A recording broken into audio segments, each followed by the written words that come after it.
Hi vlog, welcome to my video. Heto nga pala ang part 5 ng aming munting pinagawang dream house. Kung napanood muna ng part 4, continuous ang paglalagay ng salamin. Mabilis lang nilang noligay ang mga salamin dahil nasukatan na ang mga bintana, i-assemble na lang nila at ilalagay na lamang ang mga salamin. Panoorin muna natin sila kung papaano nila nag-install ng mga bintana.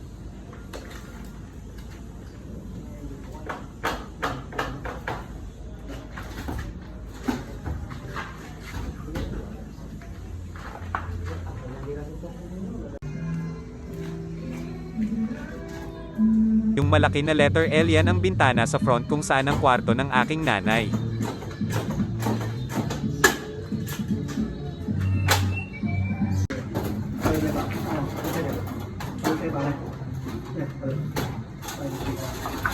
Chika ko lang, habang nanonood ka matagal din ulit bago ako nakapag-upload ng video dahil busy sa trabaho at busy sa mga occasions the last few months and wala din gaanong time sa pag-i-edit, kaya medyo natagal, yun lang, na-share ko lang share.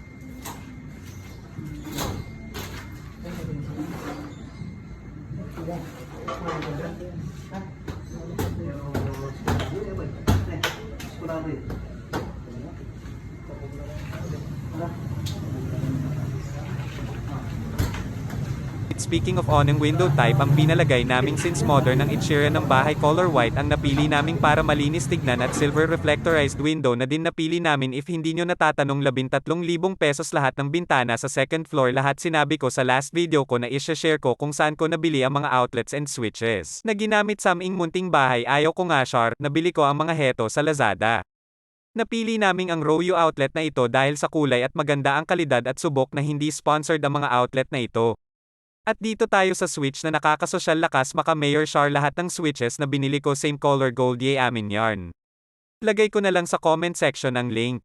Pinag-iba naming talaga ang color ng outlet at switch para mabilis makita at malaman, at para di malito, yun lang share ko lang.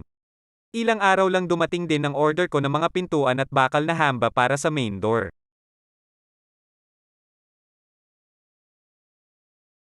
Asian door ang ginamit ko sa main door and dalawang molded door sa dalawang kwarto.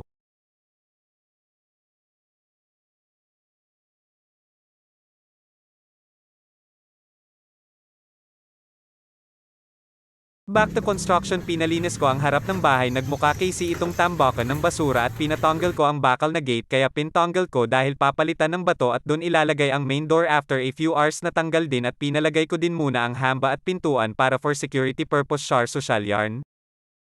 Pumili ulit kami ng mga materyales na kulang para at i-resume ang paggawa ng bahay. Halos for finishing na lang ng mga gamit ang aming binili since kumpleto na lahat ng pundasyon ng bahay.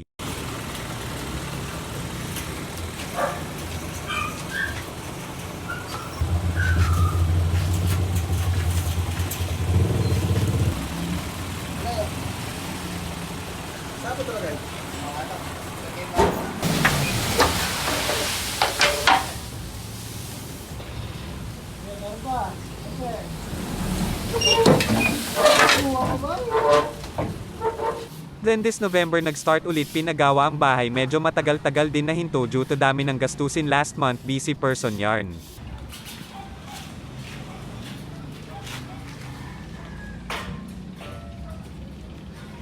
Hoping na before mag-end ang year matapos na. That's for all to today's video. Thank you for watching and support.